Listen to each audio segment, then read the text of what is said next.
Prisca Dianzo, bonjour chez vous. Ange Prisca Dianzo, défibrillateur des réseaux sociaux, ange de la vérité, ange de la solution. C'est la même qui donne insomnie aux gens sur les réseaux sociaux. Je suis la seule sur les réseaux sociaux qui vient apporter du contenu à votre état de mort cérébrale. Vous êtes malade, oui. Vous avez besoin des psychologues, vous avez besoin d'un défibrillateur. Donc je suis là pour vous faire du bien. Ici, on n'a pas un problème avec la vérité. Ici, on casse les codes. Nous, on ne débriefe pas sur la vie des gens. Voilà. Nous, on change notre système de pensée et puis nous, on prend l'ascendant. Ça veut dire on vise les étoiles, on vise la lune, on vise le soleil. Vous avez compris? Si tu es allergique à la vérité, il faut commencer à partir. Parce que ça va encore défibriller. On va monter le mercure. La récréation est terminée. Ça va.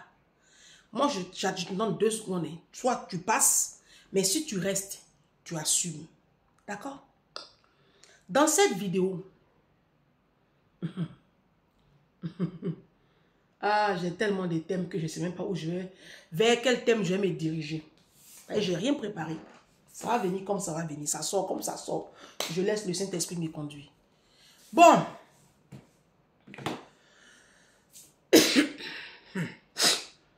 J'ai fait une série de vidéos où je vous avais parlé de orienter nos enfants dans les établissements privés, de les mettre dans les établissements privés pour construire et bâtir nos enfants. Et il y a plusieurs abonnés qui m'ont envoyé des retours pour dire « Ah Ange, on nous refuse l'accès. On refuse l'accès aux établissements privés à nos enfants. Les gens ne veulent pas qu'on mette nos enfants dans les établissements privés. Tout ça, bon, tant qu'à faire. » Alors, la vidéo que j'ai faite hier, les vidéos que j'ai faites hier, les gens ont dit « Ah, celle-là n'aime pas les Africains. Toi, Ange, même, tu aimes critiquer les Africains. » Là, je fais une petite lucarne, une petite parenthèse, après je fais mon sujet. Ange, je n'aime pas les Africains. Ange, tu n'aimes pas du tout les Africains. Comment tu peux dénigrer comme ça ton peuple? Tu n'es pas fière d'être une Africaine. Ah bon? De vous à moi, là, qui n'est pas fier d'être africaine? Ces questions, je vous pose. Toi qui mets mèche humaine, là. Toi qui mets mèche lisse, là, pour ressembler à qui? Est-ce que noir à mèche lisse? Noir n'a pas cheveux lisses. Moi, je ne suis pas africaine, mais moi, je ne suis pas fière d'être africaine. Mais moi, je m'assume. J'assume mes cheveux crépus. Oui. Je ne mets pas faux ongles. Je ne mets pas faux cils. Je ne mets pas produit pour devenir métisse. De vous à moi, qui n'est pas fière d'être africaine?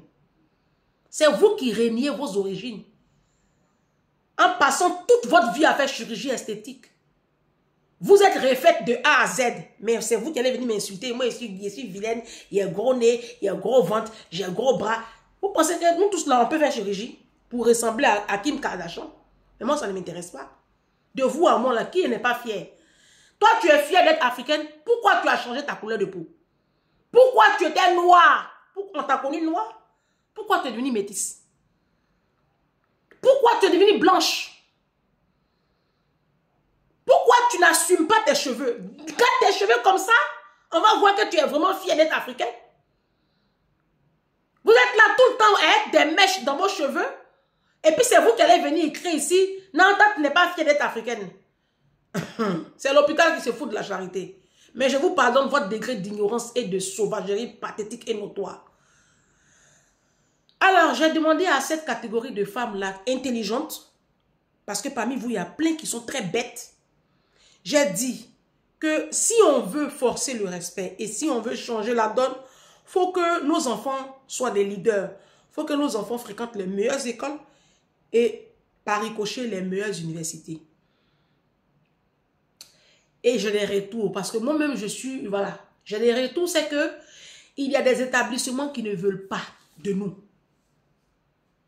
Ils ne veulent pas. Moi, ma fille est sur une liste d'attente. Je suis allée faire une préinscription. Ils m'ont demandé de faire ils m'ont demandé un tas de documents, mes revenus, mon avis d'imposition, mes revenus, parce qu'il faut que je justifie comment je vais payer l'école. Et puis parce que l'école, il y a la scolarité, mais il y a aussi des sorties pédagogiques, il y a des vacances, il y a des sorties où ils font 5 jours. Voilà, il faut avoir l'argent pour payer ça aussi. Souvent, c'est subventionné un peu, mais il y a une partie qui incombe aux parents. Ça va jusqu'à souvent 600, 700 euros. Oui. Et puis, il y a les frais d'inscription toute l'année. Il y a la cantine, tout ça à payer. Donc, il faut que tu justifies que tu peux payer. Il y a ça. Et puis, ils m'ont demandé carrément de faire une lettre de motivation. Ah, si, vous avez entendu. Pour que ma fille intègre l'école que je veux qu'elle intègre là. Donc, tout ça, je suis en train de réunir ça. Ils m'ont dit de déposer tous les documents en septembre pour qu'ils puissent étudier le truc et qu'elle puisse entrer septembre 2025, pas septembre 2024. Vous comprenez? Mais moi, je suis dans le temps. Je suis dans le temps parce que je me dis, au plus tard en CM1, il faut que ma fille soit au privé. Donc, je suis encore dans le temps. Je comprends, il y a beaucoup de cas comme ça. Il y a une mind people qui m'a appelé depuis l'Italie ou l'Espagne. Elle m'a dit qu'elle est partie dans l'école et que la femme lui a dit, mais pourquoi tu vas venir inscrire tes enfants ici? Non, c'était un seul qu'elle pouvait inscrire, l'aîné. Elle dit, mais pourquoi tu veux inscrire ton enfant ici? Elle dit, non, mais je veux. Et la blanche lui a dit, mais est-ce que tu peux payer? C'est pour ça que la blanche a commencé à lui parler. Est-ce que tu peux payer? Je vous dis une chose. On sera toujours confronté à ce genre de cas de figure. Mais il ne faut pas baisser les bras. Moi, j'ai une grande sœur. Elle s'appelle Edith. Et elle va se reconnaître. J'ai plusieurs grandes sœurs Edith. Hein. Mais celle-là va se reconnaître. Elle est mariée ici en France. Elle a fait 3 enfants. Elle a sa grande fille. Quand sa grande fille était en terminale. Vous savez, ici en France, en terminale, il faut orienter l'enfant. D'accord? Donc, il y a le professeur principal. Je ne sais pas comment ça se passe, un truc comme ça, où on propose des établissements. Et sa grande fille a mis une école d'ingénieur. Et son professeur qui lui dit, mais, attends, tu as mis quoi là? Ça là, tes parents, toi, tu es sûr que tes parents peuvent payer ça? Parce qu'en fait, l'école que la petite fréquente coûte 15 000 € l'année. Et elle a mis l'école. Et quand ils lui ont dit ça, elle est partie à la maison, elle a commencé à pleurer. Et elle a dit à sa maman, maman, tu m'as dit de mettre ça là. Le professeur dit qu'il ne faut pas y aller parce que vous ne pouvez pas payer. Et sa maman a pété un câble. Sa maman a débarqué à l'école. Elle lui a dit, hey, c'est moi qui ai dit à ma fille, elle n'a qu'à mettre. Le professeur a dit, mais est-ce que vous savez combien ça coûte? Elle dit, mais je sais, je ne suis pas une analphabète. Je travaille, mon mari travaille. Et c'est comme ça qu'elle a mis. Après, le professeur dit que non, elle n'a pas trop le niveau. Les parents disent, mais ce n'est pas votre problème. Quel est le niveau ou pas le niveau, ce n'est pas votre problème. Donc, c'est que je veux vous dire, mais finalement, la petite, elle a intégré l'école, d'accord? Parce qu'elle a un papa. Elle a un papa et elle a une maman qui reste concentrée. Sa maman même pas pour mettre pour devenir métisse. Non, non, non. Sa maman, elle est droite dans ses bottes. Elle sait ce qu'elle est venue chercher en France. Et oui, elle a bâti ses enfants. La dernière fois, elle me montre son dernier, il allait payer des livres à la FNAC. Elle est dépassée. Il a payé une tonne de livres comme ça. Elle dit, Ange, voyez ton élément ici. Oh. Attends, nous tous on va commencer à lire. Il dit, ah, et vous êtes dit. Donc, elle a des enfants level. Elle bâtit ses enfants. Ce que je suis en train de vous expliquer ici dans cette vidéo, ils ne voudront pas. Parce qu'ils savent que nos enfants ne sont pas bêtes. Ils savent. Les blancs savent que les petits noirs ne sont pas bêtes. Et ils savent que si on commence à réfléchir comme ça, et on commence à bâtir nos enfants, on commence à nous occuper convenablement de nos enfants, on les met à la musique, on les met au judo, on les met aux activités, ils font plein d'activités, ils jouent au golf, ils ne jouent pas qu'au football. Il n'y a pas que le football qui est un sport, hein, d'accord? Il faut élargir ses champs de vision. Il y a le tennis, il y a le volleyball, il y a plein de choses, d'accord? Donc, élargissons les champs de vision de nos enfants et puis donnons la possibilité à nos enfants de voir la vie en grand. Ils savent que si on se lance dans cette entreprise-là, on va gagner. Ils savent. Petit noir n'est pas bête. Les petits blancs, vous voyez là, ils ne sont pas nés intelligents. Hein? Ils ne sont pas nés intelligents. C'est l'environnement qui fait l'homme. C'est l'environnement qui fait l'homme. Depuis le berceau, on leur lit des histoires. Depuis ils sont tout petits, on leur lit des histoires. Les parents leur achètent des bouquins. On leur achète des livres. On leur achète tout. On leur lit des histoires, on leur fait des trucs. On les emmène en vacances, ils voyagent, ils font des activités. Tout ça, ça les construit. Ça construit leur développement personnel. Et ils ont une grandeur d'esprit. Les Blancs savent que si nous, on pense comme ça, là, ils sont morts dans le film. Donc, ils vont tout faire pour nous bloquer. Ne rentrez pas dans ce jeu-là. Essayez, réessayez. Tu es allé dans telle école, ils ont dit non. Il faut insister. Ils vont vous dire, ah, mais et vos revenus, mais est-ce que vous pouvez... Non, tu prends la fiche de paie de ton conjoint, du père de tes enfants, même si vous n'êtes plus ensemble. Oui, prends quand même la fiche de paie.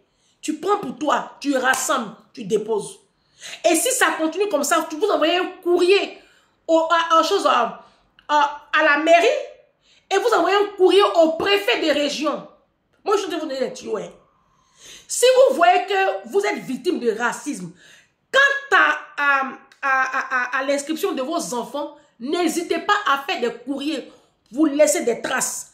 Envoyez des courriers. Oui, bonjour monsieur le préfet de la Seine-et-Marne. Je viens dans ce présent courrier vous interpeller sur un état de fait que j'estime être un cas de racisme avéré. Je veux inscrire mon enfant dans tel établissement, situé à la rue tant, dans telle ville.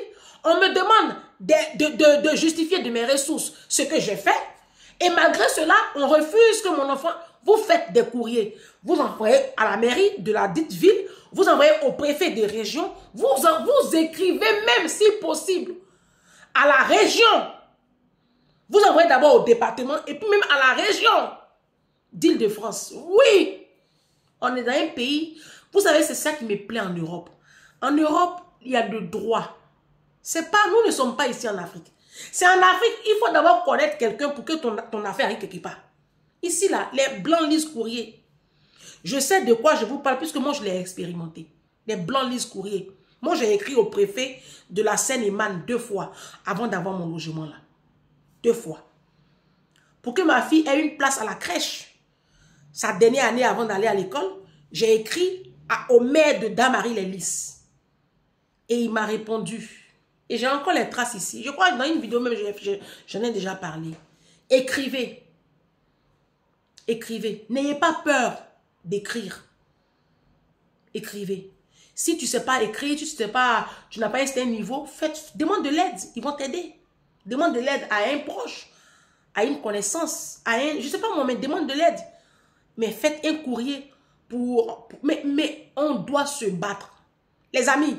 Parce que vous savez, on a déjà affiché. Donc ils ont peur que ce soit des enfants. Parce qu'ils demandent, ils demandent la progression des enfants, les relevés. Le bilan. Je crois les 3 derniers bilans des enfants à l'école. Les notes. Ils demandent ça. Et par rapport à ça, ils vont voir si oui ou non l'enfant peut intégrer l'école. C'est pour cela qu'il est important d'aider nos enfants à reprendre goût à l'école, à avoir de bons niveaux. Et si vous avez aussi l'intention de mettre vos enfants dans un établissement privé, dès maintenant, il faut que vos enfants se comportent bien dans l'établissement public où ils sont actuellement. Parce que tout ça, ça va compter. D'accord? Mais il ne faut pas qu'on baisse les bras. On ne doit pas baisser les bras. La vie qui est là, si tu baisses les bras dès la première tentative, c'est que tu es un lâche. Moi, je ne baisserai pas les bras. Si on me refuse cet établissement-là, j'irai taper à un autre établissement. Il y a plein d'écoles privées ici dans ma zone. Il y en a 3. Donc, forcément, parmi les 3, j'aurai un. Si jusque-là, ils refusent, bah moi, je vais déménager. Qui m'oblige à rester ici? Je vais déménager. Je vais là où je peux avoir une école pour mon enfant. Mais moi, il n'est point question que jusqu'au collège, ma fille soit encore au public. Il n'en est point question. Ce n'est même pas un débat pour moi. Parce que je ne veux pas que mon enfant parle wesh wesh. Je ne veux pas. L'école privée, ça transforme les enfants là. Hein? Moi, j'ai une grande sœur à moi qui s'appelle Florence. Elle est à Lyon. Florence Niali, à qui je fais un gros bisou. Quand j'ai fait les premières vidéos où j'ai commencé à parler de mettons nos enfants dans les écoles privées Alors là, c'est un témoignage que je vous rends. Je ne mens pas. Elle écoute toutes mes vidéos. Elle va venir commenter en bas si je mens. Et quand j'ai fait ça comme ça, ces enfants ont toujours été en école publique. Hein. Donc, la plus grande, Julie a commencé le CM2 en septembre, la dernière là. Et quand j'ai lancé la série des vidéos, elle dit, mais Ange, mince, pourquoi tu ne m'as pas dit ça depuis trop tôt? Mais j'ai une école privée, là, j'allais essayer. Il va essayer. Et elle est partie, elle a demandé que, est-ce que ses enfants elle peut inscrire ses enfants? On dit, mais l'école a déjà commencé. Évidemment, bon, Dieu merci, comme elle est en banlieue lyonnaise, elle a eu de la place. Et en janvier, je crois que c'est en janvier ou en décembre. Non, les enfants ont commencé en septembre. C'est en novembre que ces enfants ont intégré l'école. C'est en novembre. Donc, les enfants ont fait septembre, octobre au public, comme d'habitude dans les écoles publiques habituelles. Et puis, en novembre, ils ont intégré une école catholique privée. Quand ils ont intégré, elle a envoyé son papa, les papas des enfants, et plus elle, ils sont plus ensemble, le père de ses enfants, et elles sont plus ensemble. Mais elle a pris la fiche de paie du papa, elle a pris, elle aussi, ses poèmes, elle a fait son dossier, elle allait déposer. Il y avait de la place, ils ont pris ses deux enfants. Quand ils ont pris Julie et puis son frère,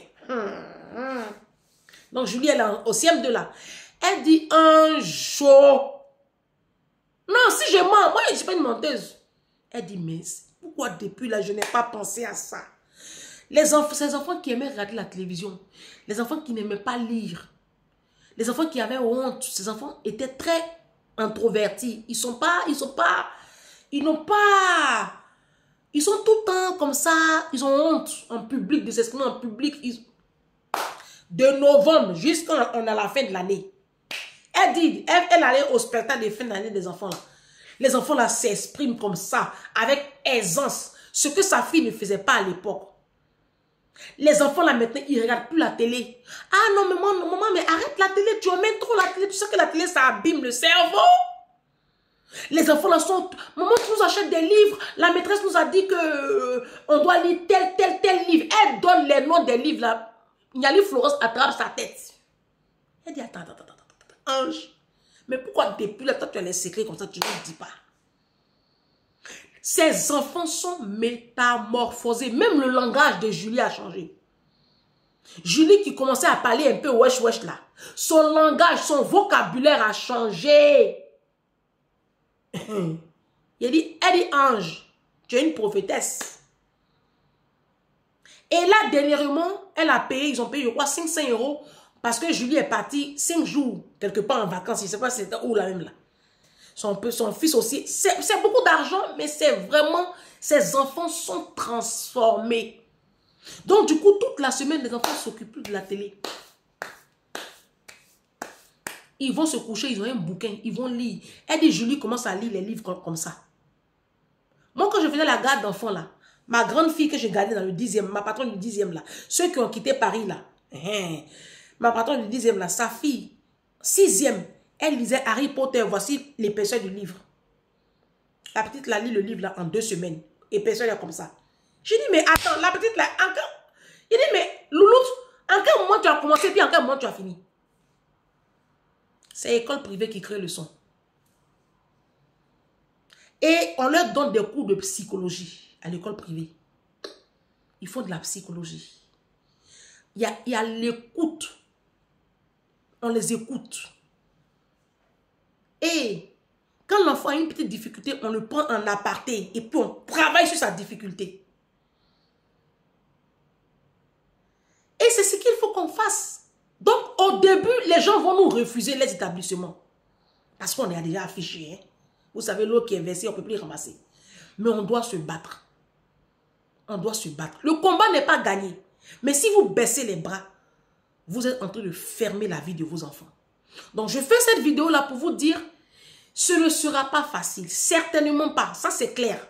Et je vais vous dire une chose. D'une façon, les écoles privées, il n'y en a pas 1 million. Hein? D'accord? Donc, ce sera toujours sélectif. D'accord? Ce sera toujours sélectif. Mais on y va. D'accord? On va y aller. Ne baissez pas les bras. Moi, je vous encourage à le faire. Ceux qui vont vous dire, non, l'école est gratuite. Oh, l'école est gratuite. Et ce sont des gens de bas niveau. N'écoutez pas ce genre de personnes. Vous avez compris? Les personnes qui vont tout le temps vous parler de gratuité de l'école. Oui, l'école est gratuite. Généralement même, ce sont des copines qui vous envient, mais en secret. Elles ont envie d'avoir votre niveau là. C'est parce qu'elles ne peuvent pas.